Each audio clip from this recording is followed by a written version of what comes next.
They told me no one lasted a night inside that house, and I should have listened.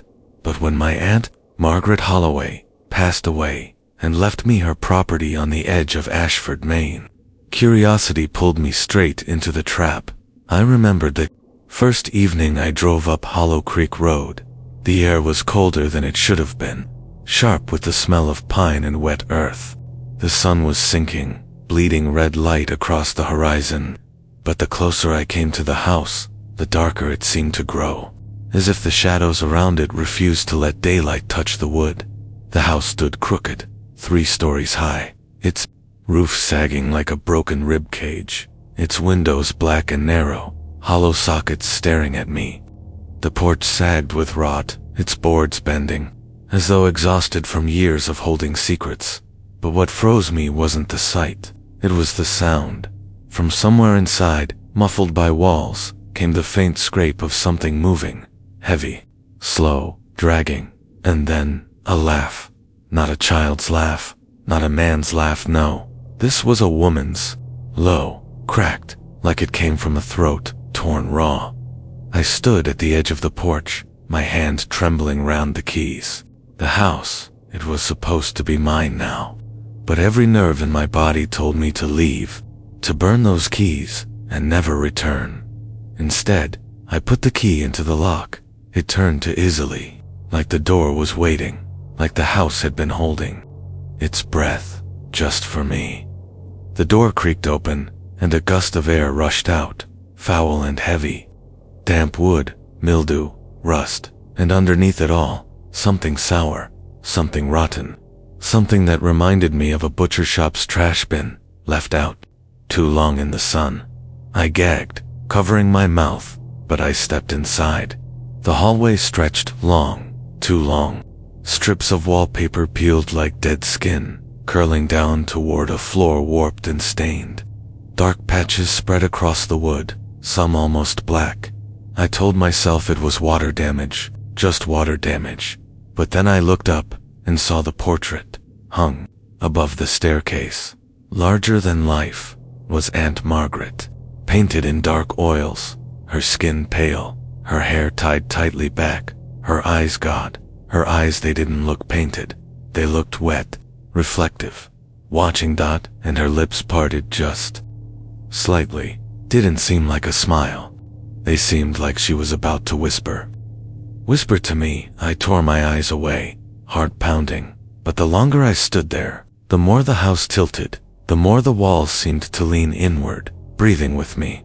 Then it came, the whisper, not from the portrait, no, but from the far end of the hall, from behind a heavy wooden door, locked with 3 thick bolts. The basement door. Daniel. My blood ran cold. No one was here. No one had been here in years. But the voice was clear, a woman's voice, calling my name. I stumbled back, knocking into a table, dust puffing up around me. The whisper stopped, and then I heard it, breathing slow, heavy, wet. The kind of breathing that belonged to something large, something crouched, something waiting. It was on the other side of the door. The lights above flickered, buzzing, then snapped back to life. I turned to leave, my legs shaking, and that's when the bang hit. The basement door slammed outward, rattling the bolts. The walls shuddered, dust rained from the ceiling. Another bang, harder, shaking the frame. The sound was animal. Yet not. The force behind it was immense, like something had thrown its entire weight against the wood. And then, silence. The portrait above the stairs tilted, one corner slipping off its nail, and I swear, God help me, I swear, the painted lips of my aunt had curved into a smile. The rest of that night, I don't remember leaving the house. I don't remember locking the door. I only remember stumbling into the street, my breath fogging in the cold air, my hands bleeding where I'd gripped the keys too tight. But I do remember the voice, low, almost tender, seeping through the cracks of my memory as I fled. Daniel, you're home now. Sleep didn't come that night, even after I left the house. Even after I drove back to the motel on the edge of town, I couldn't close my eyes without hearing it. That voice, soft and broken, dragging my name across the dark like nails over stone. Daniel.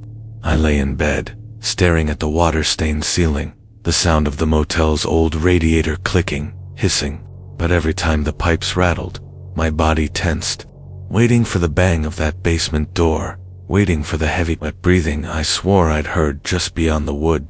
By dawn, my eyes burned red, my body shivering despite the thin blanket. I told myself it was just shock, just grief, just my mind weaving ghosts into the silence. But when I looked at my hands, the skin across my palms was raw, shredded, as if I'd clutched something sharp all night.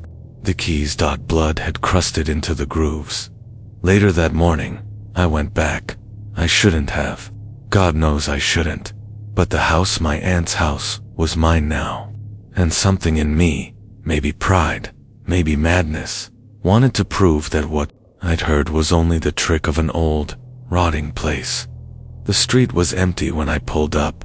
Ashford's residents didn't live near Hollow Creek Road. They avoided it.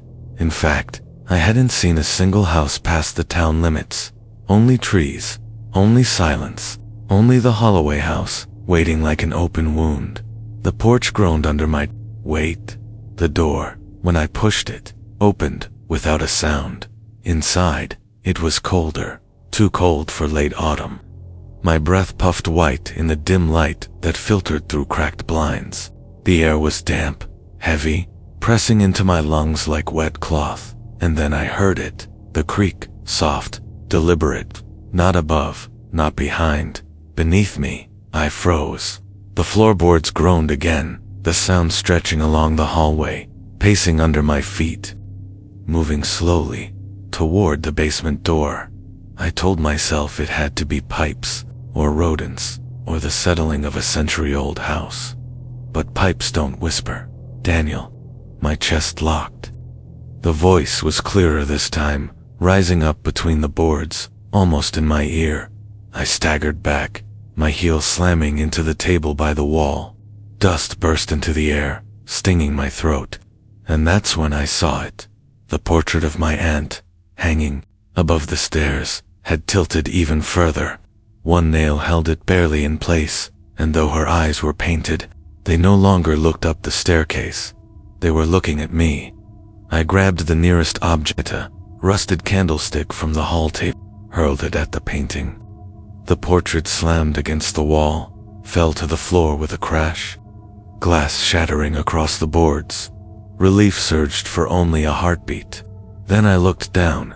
Beneath the shards, beneath the canvas, was something I couldn't explain. The wood behind the painting wasn't the same faded wallpaper as the rest of the hall. No, the wall there had been cut out, carved with something like symbols, circles, spirals, shapes that twisted into one another like veins, and in the very center, a word, scrawled deep, almost gouged into the wall itself. Welcome. The air thickened. The boards under my feet moaned again, louder now, closer, until it felt like the house itself was breathing around me. Then came the sound, not a bang this time, not a scrape, but something worse. Knuckles. Knocking, slow and deliberate, from beneath the floorboards. 3 times. Knock. Knock. I fell back against the wall, my body trembling, and then the basement door rattled again, the bolts straining in their locks. The whisper rose, dozens of voices now, tangled and wet, spilling out from the cracks in the doorframe. Daniel, come down, come down, come down. I stumbled, fumbling for the front door, the keys cutting into my pocket. My heart thundered, sweat chilling my back. The basement door boomed once more, so hard the top bolt snapped free, clattering to the ground. That's when I saw it. In the thin line of darkness between the door and its frame, something pressed outward, fingers, long gray, too many joints, the nails yellow and sharp, scraping across the wood as they clawed for release. I screamed, shoving myself through the front door, collapsing onto the porch. The wind outside cut like a blade, but I couldn't stop running. Down the steps, across the overgrown yard, into the street. I ran until my lungs burned. Behind me, the house seemed to groan, its windows alive with shifting shadows. And above it all, one voice rose clearer than the rest. My aunt's voice. "Daniel, you're already inside." I couldn't breathe. I couldn't think. I only ran. Branches whipped against my arms as I stumbled off Hollow Creek Road, gravel biting into my knees when I fell. But still, I didn't stop. I couldn't stop, because every step I took away from that house, I swore, I heard another step behind me. Not fast, not desperate, no measured, heavy, steady, like whatever was in that house knew. It didn't need to chase, because sooner or later, I'd come back. By the time I collapsed against my car, lungs tearing, throat raw, my hands were shaking so violently, I dropped the keys twice before I could get the engine started. The headlights cut through the trees. But for a moment, just a moment, I thought I saw her. My aunt, Margaret, standing in the window above the porch, her pale face pressed against the glass, her lips moving, forming words I couldn't hear. But her hand was lifted, fingers curled, beckoning. I slammed the gas, gravel spraying as the car lurched down the road. My eyes locked on the mirror, and there behind me the house seemed smaller, but darker, like a hole had been torn into the world, and whatever lived in it was leaking out. I didn't sleep that night either. Back at the motel, the radiator hissed, the walls groaned, and every shadow seemed alive, reaching. I tried to convince myself it was exhaustion, trauma, my mind filling the silence with ghosts. But then the knocking started. 3 slow, deliberate knocks. On the floor beneath the bed. Knock, knock, knock. I froze. The blanket pulled to my chin, my breath shallow, my heart hammering so loud I swore the whole building could hear it. The knocking stopped, and then came the whisper. "Daniel." Basement. I threw myself off the bed, landing hard on the carpet, fumbling for the lamp. The light flicked on, harsh and yellow, cutting into the dark. No one was there, but the carpet, right where I'd been lying, was damp, soaked through. And when I touched it, my fingers came away red. Blood. I staggered back, knocking the lamp to the floor, and the room plunged into darkness once more. And in that darkness, I wasn't alone. Breathing, slow, wet, filled the air around me. The same sound from behind the basement door. I didn't think. I grabbed my keys, my wallet, and I bolted out the door, into the night. The motel manager shouted something as I tore past the front desk. But I didn't stop, didn't turn, didn't care. My car engine roared, tires squealed, and soon, the motel, the town, everything was behind me. But I wasn't free. No matter how far I drove, every street curved back. Every mile stretched into another, until the trees thickened once more, the night pressing in. And there it was again, standing at the end of the road, the house, waiting. I don't remember stopping the car. I don't remember walking up the porch. I only remember the front door opening, too easily, like it had been unlocked, just for me. The air inside hit me like a fist, damp, rancid, heavy with mildew, rot, and something coppery, something thick, metallic. Blood. The house was darker. Now, the bulbs overhead flickered weakly, barely pushing back the shadows, and the walls seemed closer, the hallway stretching, but narrow, suffocating. In the basement door, the top bolt was gone, the second loose, rattling against its bracket. The third, bent and groaning. I knew I should run. I knew nothing good waited below, but some force pulled me forward, my body moving against my will, my hand rising, trembling, to touch the splintered wood. It was warm, thick warmth, pulsing, like the door wasn't wood at all, but flesh. And then, it happened. The last bolt snapped. The door flew inward, slamming against the wall with a crack, the darkness inside rushing out like smoke. I staggered back, covering my face, but it didn't matter, because the smell, the stench, poured over me. Rat, mold, blood, decay so thick, it filled my throat, my lungs choking me, and through the swirling dark, I saw them. Stairs narrow, steep, descending into a pit of shadows, and along the walls, shapes, not pictures, not wallpaper, shapes. Hands. Pale, gray, too many fingers, pressed flat against the stone, reaching out, grasping. Some twitched, some dragged their nails across the walls, shrieking. And beneath it all, rising from the pit, came the voices. Dozens, hundreds, all tangled together, whispering my name. Daniel, Daniel, Daniel. I wanted to run. I tried. My legs trembled, but they didn't move. My eyes locked on the stairs, on the black that seemed to pulse at the bottom. Alive. And then, from that darkness, two eyes opened. Yellow, wide, unblinking, and the voice that followed wasn't a whisper. It was a scream. Welcome home. I don't remember what happened next. Only the sound of my own voice, screaming with it as the basement swallowed me whole. Darkness swallowed me whole.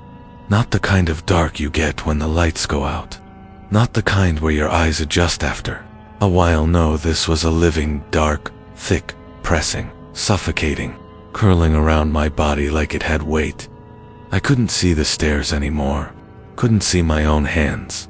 Couldn't even tell if I was standing, or falling, or floating in a pit that had no bottom. But the whispers, oh God, the whispers, they were everywhere, crawling through the dark, sliding into my ears, filling my skull, each one a different voice, yet all of them the same. Daniel, Daniel, Daniel. Some sounded like children, some like old men, some cracked and broken like my aunts. But the worst part was when one of them, low and wet, whispered not my name, but my thoughts. You want to run, don't you? You want to leave, but you can't. Daniel, you're ours now. I screamed, my voice breaking, but it didn't echo. It was swallowed immediately, devoured by the dark, like even sound couldn't escape.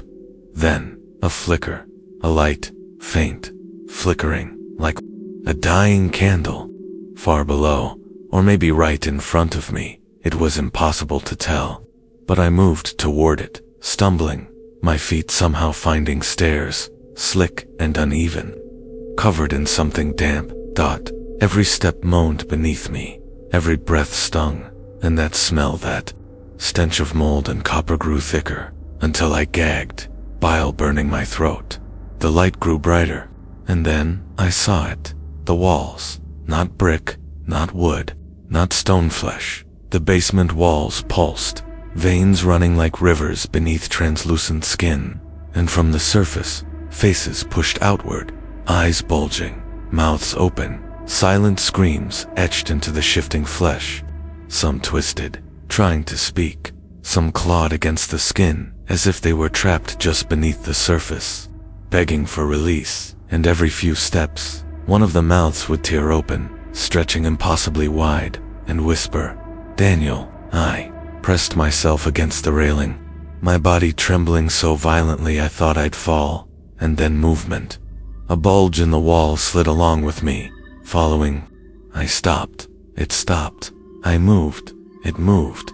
The skin stretched, tearing, something inside pressing closer, closer, until the wall split, and something crawled out. It wasn't human, not anymore. Its body was long, thin, its arms too many, joints, bending wrong, its skin pale and slick like it had been peeled fresh. Its face its face was a ruin. No eyes, no nose, only a mouth. Wide and jagged, teeth, crooked, gnashing. It crawled along the wall, upside down, sideways, like the rules of gravity didn't apply to it. And every time it opened that gaping mouth, another voice poured out. My aunt's, the motel manager's, even my own. Daniel, Daniel, Daniel. I staggered back, nearly falling down the steps, but the thing kept pace, crawling faster, closer, its nails carving deep grooves into the wall flesh, real blood spraying across the steps. warm against my skin. I ran down, the stairs spiraling endlessly, my lungs tearing, my legs burning, but still the whispers followed, and still the thing crawled after me, faster now, shrieking in 100 voices at once, and just when I thought I couldn't go any further, the stairs ended. I stumbled into a chamber. The flickering light wasn't a candle, it was a bulb, swaying on a frayed cord, barely clinging to life. The room stretched wide, too wide to exist beneath the house. The ceiling lost in shadows, the walls crawling, pulsing. And in the center a chair, old, wooden, rotted, but strapped to it was a figure. At first I thought it was a corpse, slumped, head bowed, but then it breathed, shallow, rattling, wet. And when its head lifted, I saw her, my aunt, skin gray, eyes sunken, lips torn, but alive and smiling. "Daniel," she rasped, her voice both hers and not hers, layered with a dozen others. "I told you, you'd come home." Before I could move, before I could scream, the thing from the wall dropped behind me, its limbs cracking against the floor. It crawled between me and the stairs, cutting off my escape, and from all around, the walls began to bulge, dozens of shapes pressing outward, clawing, tearing, birthing more of those creatures, their mouths opening wide, shrieking in a choir of stolen voices. The chamber shook, the bulb above flickered, and my aunt's laughter, wet and broken, filled the air. "Sit down, Daniel," she whispered. "It's your turn now." The creatures lunged, and the light went out. The light snapped out, and I was drowning in black. The creatures screamed, a choir of stolen voices, so close I could feel the air shift with every shriek, so close I could feel the spray of their breath, rancid, wet, crawling across my skin. I spun, blind, desperate, reaching for anything, but my hands found only slick walls, warm, pulsing, veins twitching beneath my fingers, as if the whole chamber was alive, breathing with me, mocking me. And then, a flash.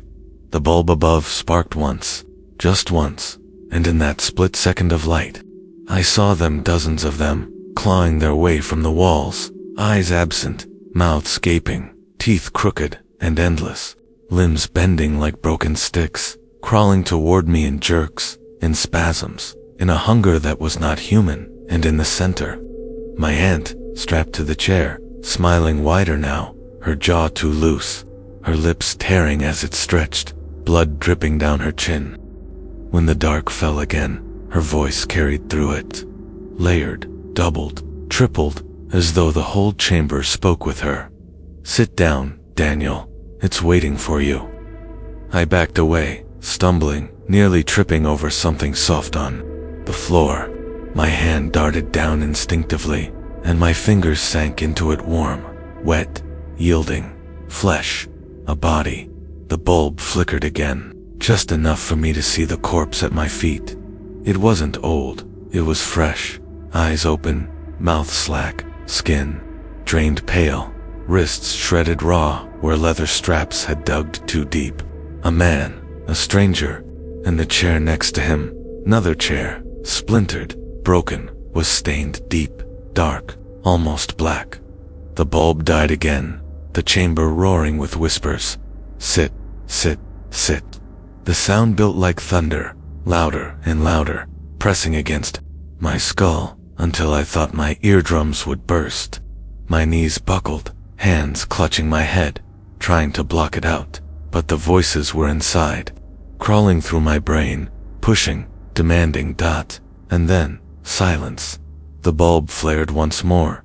The chamber was empty. The creatures, the walls, the corpses. Only the chair remained, and my aunt. She wasn't strapped anymore. She stood behind the chair now, her hand resting on its back, her head tilted unnaturally far, her neck bending until the tendons strained, but her smile never faltered.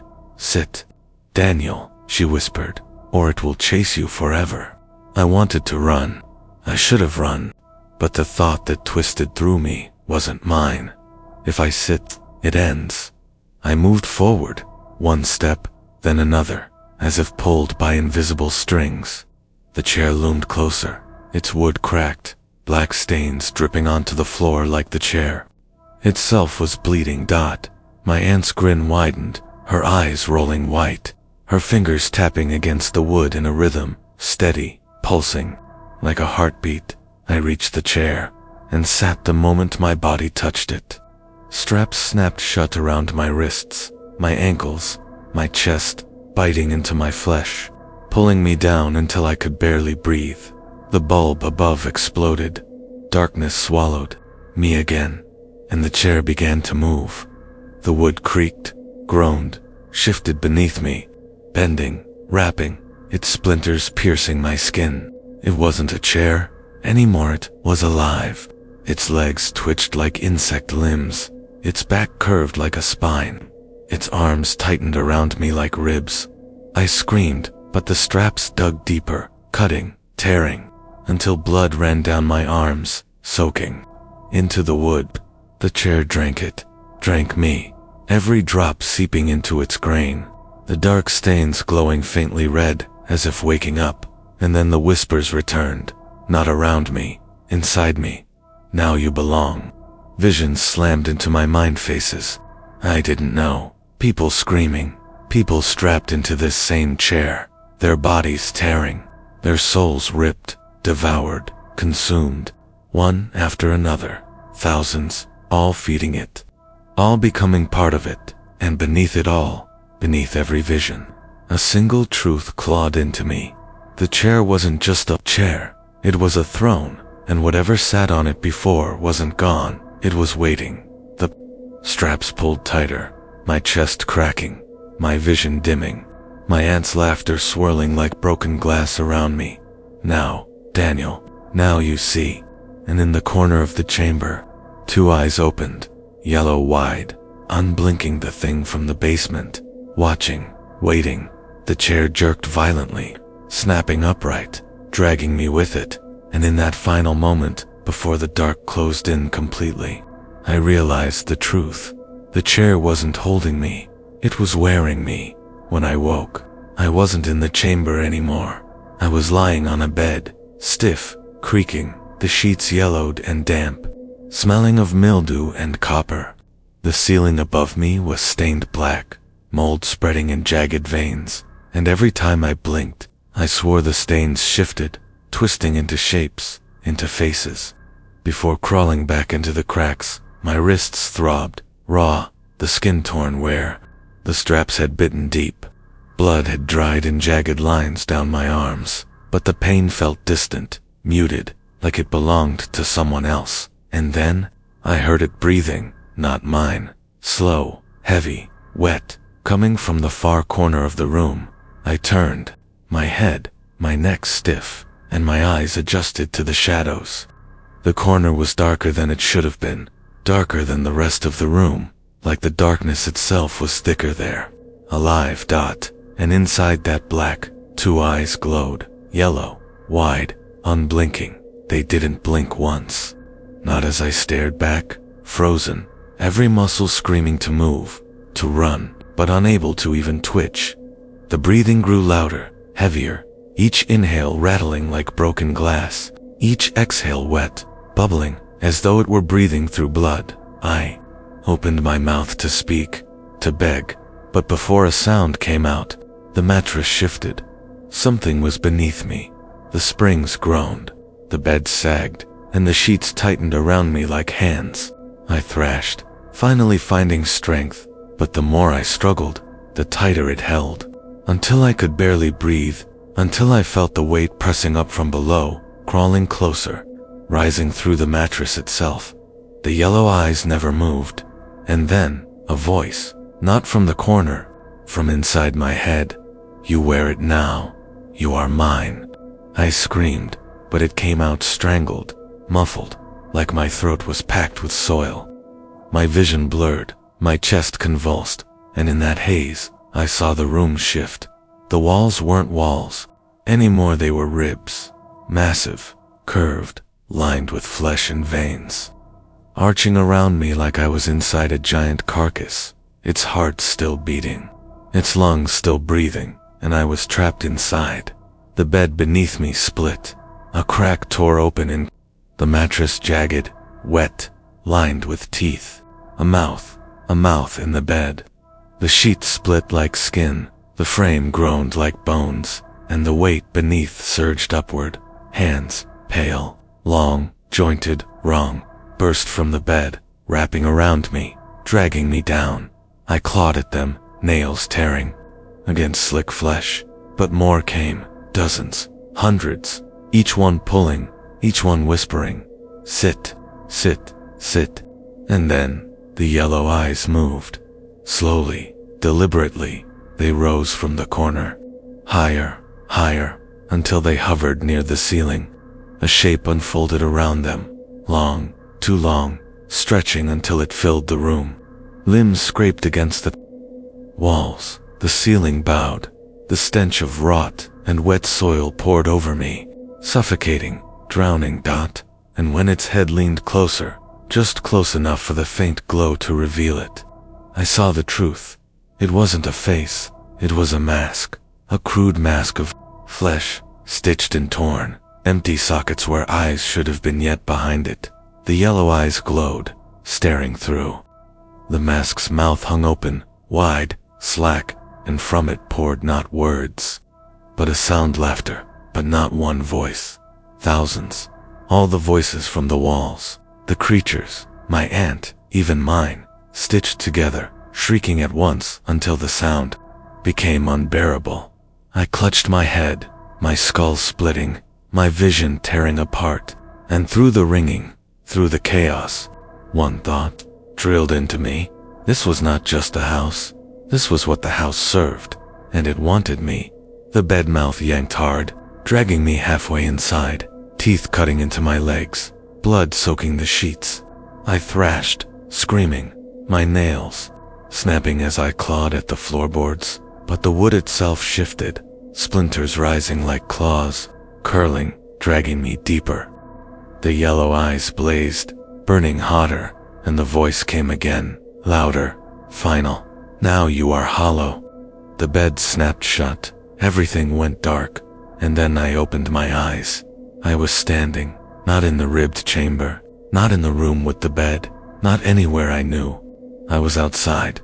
Hollow Creek stretched around me, silent, empty, every house dark, every window broken, the air thick with the stench of fire and blood. The motel stood in the distance, its neon sign flickering weakly, sputtering like it was dying. But the street was full. People now dash things, figures, dozens, maybe hundreds, lined the street, all facing me.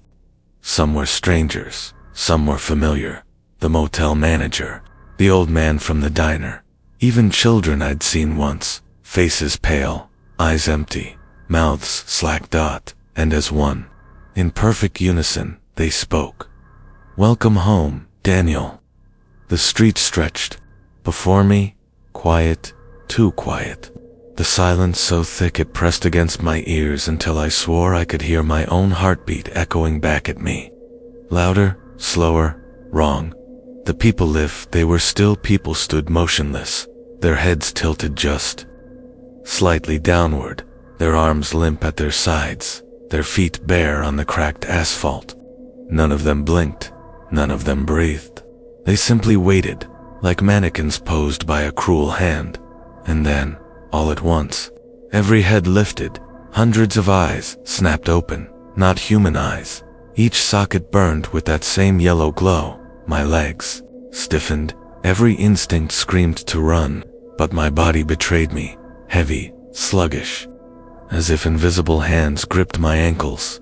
A little girl stepped forward from the crowd.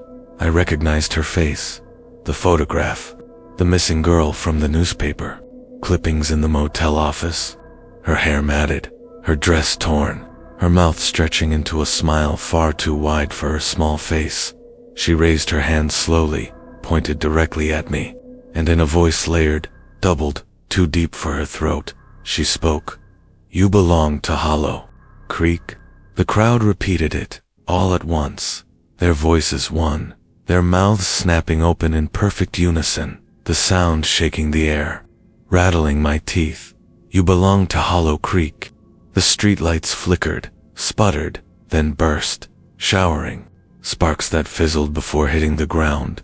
The town itself seemed to shift, the houses bending, their roofs curling upward like claws, their windows melting into eyes. I stumbled backward, my heel catching on something soft. I looked down, a body fresh, face pale, eyes wide, lips purple. I knew him, the man from the diner. I gagged, stumbling again, and realized the street was littered with them. Dozens, maybe hundreds, corpses scattered between the silent crowd, their bodies twisted, broken, their mouths frozen, mid-scream, but the figures standing, they weren't corpses. They were what came after. The yellow-eyed things stepped forward, in perfect rhythm, their bare feet slapping the asphalt together, louder, louder, like a drumbeat, like a ritual. The little girl didn't move. She just smiled, her eyes glowing, hotter, brighter, until her face was drowned in light. "Sit," she whispered. The crowd echoed her. "Sit." I clutched my head, the word drilling inside me again, the same word from the chair, the same demand, echoing through my skull. My knees buckled, my vision blurred. I ran. I don't remember deciding to. My body just lurched forward, tearing through. The crowd, cold fingers brushed against my arms, my neck, but they didn't stop me. They let me pass, like they wanted me to run, like this was part of it. The motel loomed ahead, its flickering neon lights stuttering one final word: stay. I burst through the lobby doors, panting, chest heaving, but the place wasn't the same. The carpet was soaked, squelching under my shoes. The wallpaper dripped with something thick and dark. The reception desk slanted as though the whole building had warped, and behind the desk the manager, but not. Her face hung loose, the skin peeling, her eyes gone, her smile split ear to ear. She leaned forward, tapping her long, crooked nails on the counter, in rhythm with my heartbeat. "You can't leave," she hissed, her voice layered with hundreds of whispers. "No one leaves." The walls groaned, the building shaking. I spun, ready to bolt, but the doors were gone. Only a wall of flesh, slick, breathing, blocking my escape. I stumbled backward, deeper into the motel, down the hall. Every door stood open, every room glowing faintly red, like embers smoldering in the dark. And from each one, sounds spilled out: screams, sobs, scratching, laughter. I didn't want to look. I couldn't, but my head turned anyway, pulled by something stronger than fear.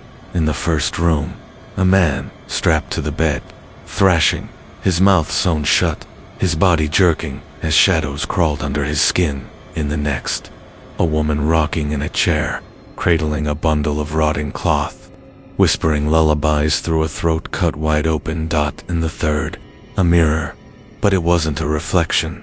It was me, strapped to the blood chair, my face torn, my eyes burning yellow. I staggered back, slamming into the wall, gasping, whispering no, no, no, over and over.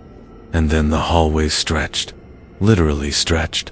The floor pulled away beneath me.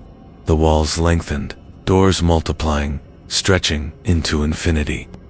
My legs gave out, my body sliding across the slick floor, deeper, deeper, until, finally, the hall spat me out into a vast, circular room. At the center, the chair, the blood chair, only now, it was huge, towering, its legs sinking into the floor like roots, its wood black and wet, veins pulsing through it like arteries, and seated upon it me, a perfect copy, smiling, strapped down, eyes glowing yellow, blood pouring from his wrists into the chair. He leaned forward, his voice mine, but deeper, guttural. "You tried to run." The walls of the chamber rippled, shadows crawling like insects, dozens of faces pushing out from the flesh, their mouths opening, screaming, whispering, chanting, "You belong, you belong, you belong." My double grinned, tilting his head, his eyes burning hotter. I am you, now, and you, he pointed at me, blood dripping from his finger, are nothing. The floor split, hands burst up, clawing at my legs, pulling me down into the dark. I screamed, thrashing, my fingers clawing at the slick ground, but it gave way, crumbling, collapsing, until I was falling, spinning. Weightless and far above me, the double on the chair leaned back, laughing not with my voice anymore, with something older, something endless. I fell forever. No ground, no sky, just the void, swallowing me whole, the blackness pressing against my skin like cold tar. My screams were muffled, eaten by the dark before they ever left my throat. Then impact, I hit something soft, wet, spongy. My body sank, the ground sucking at my arms and legs like quicksand. The stench, oh God, the stench like rotten meat and open graves, thick and suffocating. I clawed at the surface, my fingers slipping through strands of something slimy. When I finally pulled free, I realized what I had landed on. ODs, a mountain of them, thousands, maybe tens of thousands, all piled together, their skin waxy and pale, their mouths frozen in silent screams. Their eyes, when they still had eyes, glowed faintly yellow in the dark. I stumbled forward, gagging, slipping on cold flesh, their limbs tangling with mine as if they weren't quite dead, as if they could feel me trampling them. Hands reached up, limp but twitching, brushing my ankles, clutching weakly, begging me not to leave them. Above, the darkness shifted, a single light flickered into existence, swinging like a bare bulb, casting shadows that bent the wrong way, and from those shadows, he stepped out, me, the double. But now, he wasn't strapped to the chair. He was free, his skin stretched tighter, too tight, his smile wider, his eyes glowing brighter. His veins pulsed black beneath his skin, crawling like worms. He clapped slowly, the sound echoing across the corpse field. You see it now, he said, his voice deeper, fractured, layered with whispers. What you've always been, hollow. I shook my head, backing away, slipping on the corpses. You're not me. You're something else. He laughed, a low, broken sound. I am what was left behind, what the chair took, what it feeds on. Every scream, every drop of blood, every soul. It doesn't disappear, Daniel. It becomes part of me. He stepped closer, bare feet squelching into the bodies, and the corpses shivered beneath his weight, moaning. Your aunt understood. She offered herself willingly. But you, he tilted his head, grinning wider. You ran, and now you've brought me back. I stumbled again, my hand brushing against a corpse's face. It twitched, its mouth opened. Daniel, the sound of my name whispered from 100 lips at once, rising from the sea of bodies. Daniel, Daniel, Daniel. I clutched my ears, shaking, screaming for them to stop. But the chant grew louder, deafening, until it wasn't a chant anymore. It was a single, unified voice. Join. The double lunged. I scrambled back, falling hard, bones cracking beneath me as corpses shifted, their jaws snapping open, teeth clicking.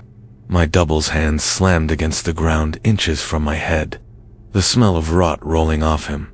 He leaned down, his forehead touching mine. His eyes burned into me.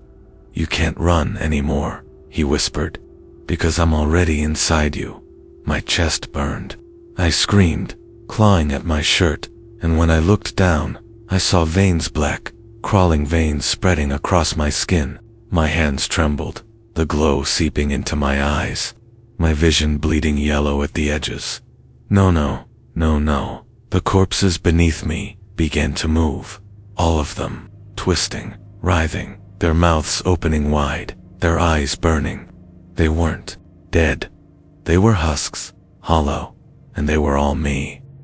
My own face stared back at me 1,000 times, pale, twisted, grinning. We are you.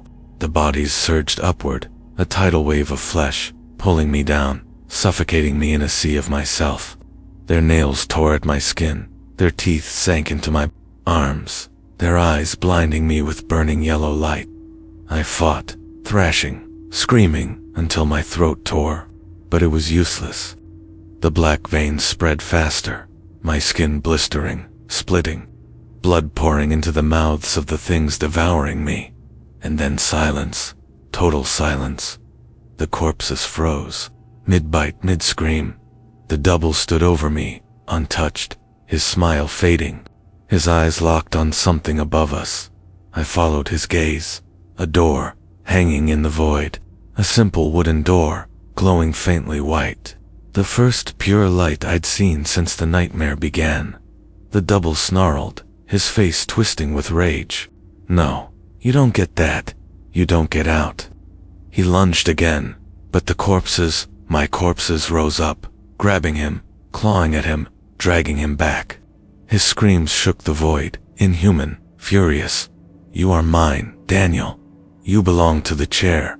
But they didn't stop. They pulled him under, down into the sea of bodies, until the glow of his eyes vanished, and I was left alone. The door swung open, the white light spilling across the corpse field, warm, almost gentle. I crawled toward it, weak, broken, every muscle, screaming, my body barely my own, with the last of my strength. I pulled myself through, and fell again, this time onto wooden floorboards. The smell of dust, the creak of the house. I was back in the house on Hollow Creek Road, but I wasn't the same. Something inside me shifted, breathing, awake, and from the basement, the chains rattled. The house waited, its walls breathed with me, inhaling when I did, exhaling when I couldn't. The air was thick, sour, heavy with mildew and something else, iron, copper, blood. Every board creaked under my weight, as if the place knew I had come back, as if it had been waiting.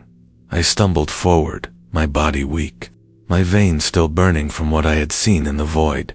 My hands shook, but not all of it was fear. Some of it was hunger. Something deep inside me was awake now, gnawing at me, whispering with 1,000 voices. "You belong here. You were born for this." The hall stretched longer than it should, doors lining the sides where none had been before. Each door cracked open slightly, and from within, I saw eyes yellow, unblinking. "Patient. My aunt's voice slithered through the dark. "You brought it back with you, Daniel. You can't leave now. Not until it takes you." The floor shifted beneath me, tilting, pulling me toward the basement door at the far end. Its wood was blackened now, blistered as though fire had licked it for years, yet it pulsed faintly, like a heart. The rattling chains grew louder. I tried to stop, to hold myself against the wall, but my hands sank into the plaster, warm and wet, clutching back like skin. It pushed me forward, ushering me like a sacrifice. The basement door swung open before I could touch it. Darkness spilled out, alive, writhing, reaching for me, and from the bottom of the stairs, something moved. At first I thought it was my aunt, but the figure was taller, broader, its head bent too far, its arms dragging the floor. It climbed the stairs one step at a time, chains rattling with every move, until I could see its face. Not a face, a mask, wooden, splintered, carved from the chair itself, with a single black crack splitting it down the middle.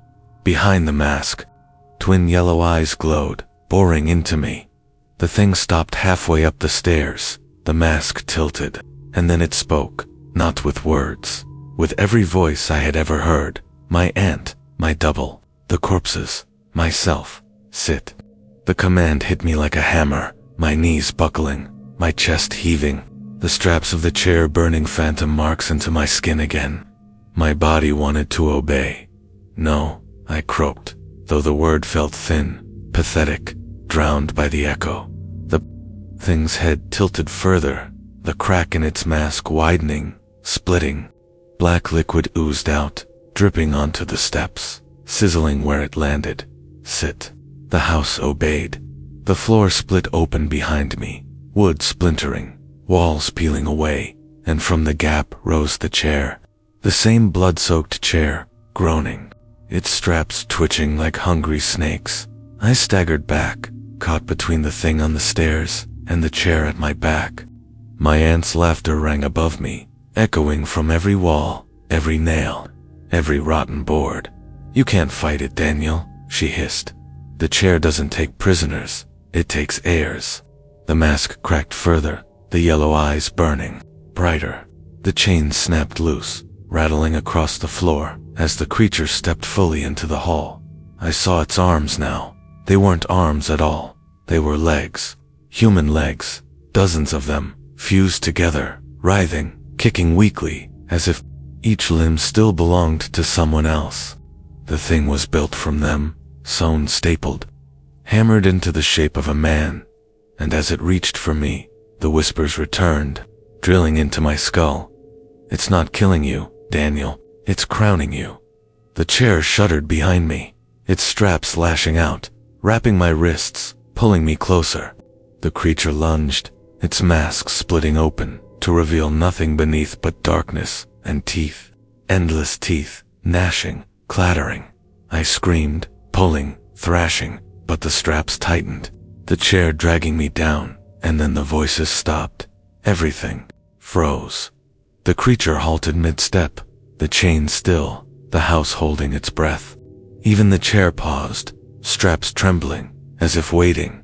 From the basement, another sound rose, footsteps, slow, careful, deliberate. And then, a voice I hadn't heard in years. "Danny." My blood turned to ice. I knew that voice. I knew it too. Well, it was my father, but my father was dead. The voice echoed up the basement stairs, low, trembling, but familiar enough to tear through every defense I had left. "Danny, my boy." I froze, my breath caught in my throat, every muscle seizing. "No," I whispered, "you're dead. You died." But the footsteps kept climbing, one at a time, slow, deliberate. When he reached the last step, I saw him, my father, or what was left of him. His face was pale, drained, but whole to whole, as if preserved in wax. His eyes glowed faintly yellow, not as bright as the creature's, but enough to make my stomach twist. He wore the same flannel shirt he'd worn the day he disappeared, torn at the sleeves, the fabric soaked in something black dot behind him. The basement pulsed. I saw chains hanging from the ceiling, hooks, slabs of wood, and always, the chair. "Danny," he whispered again, his voice cracked, breaking. "I didn't leave you. I was taken." The masked creature tilted its head at him. The chains rattled, as though in warning. But my father didn't stop. He stepped past it, into the hall, reaching for me with trembling hands. I tried to fight it. I tried to keep it from you. But Margaret, and she finished what I couldn't. His eyes flicked to the chair behind me, its straps writhing. "You can't resist it, son. It doesn't let go. One way or another, it takes blood, ours, yours. Everyone who carries this name." The creature let out a guttural hiss, low and animal, the mask splitting wider, and in that moment, I understood my father wasn't alive. Not really. He was bound, half consumed, kept just long enough to play his part. The heir's bloodline wasn't cursed by chance. It was chosen, groomed. The chair didn't need sacrifices. It needed succession. It was never about killing me. It was about replacing him. My father's hands closed around mine, cold, shaking. "Danny, I'm sorry, but it's you now. It's always been you." The chair groaned louder, straps snapping like whips. The masked creature lunged forward, chains flailing. My father shoved me back, hard, slamming me against the wood. The straps wrapped instantly around my arms, my chest, my legs. "No," I screamed, thrashing. Don't do this." Tears streaked his waxy face. "I don't have a choice." The masked creature howled, its mouth splitting into a chasm of teeth, fury spilling out like smoke. It dove at my father, but the chains coiled around him, yanking him into the basement below. His scream echoed once, then cut short, and then it was only me in the chair. The straps tightened, cutting into my skin. My veins burned black, spreading faster than before, crawling up my neck, into my jaw. My vision blurred yellow. I screamed until my throat tore. The house trembled, boards split, nails screamed out of the walls. From every room, the dead poured: my aunt, my mother, strangers I had never seen, all hollow-eyed, all smiling. They chanted air, air, air, air. The chair absorbed me, not like before, not in visions. For real, my skin melted into the wood, my bones creaking, twisting, merging with the frame. My screams became the groans of the chair itself. My blood soaked into its veins. My soul sank into its hunger. And then, silence. I was gone, but I was also there. The house exhaled. The basement pulsed. The masked creature bowed before me, obedient, and through the chair's hollow eyes, I saw everything. The curse had not ended. It had begun again, because I wasn't Daniel anymore. I was the chair, and I was starving. Epilogue: years later, the house still stood, rotting quietly on Hollow Creek Road. The locals whispered, as they always had, that something in there breathed when it shouldn't. That sometimes, on cold nights, you could hear chains rattling deep in the ground, and sometimes, when the wind hit just right, you could hear a voice calling, a boy's voice, screaming for help. But no one ever opened the door.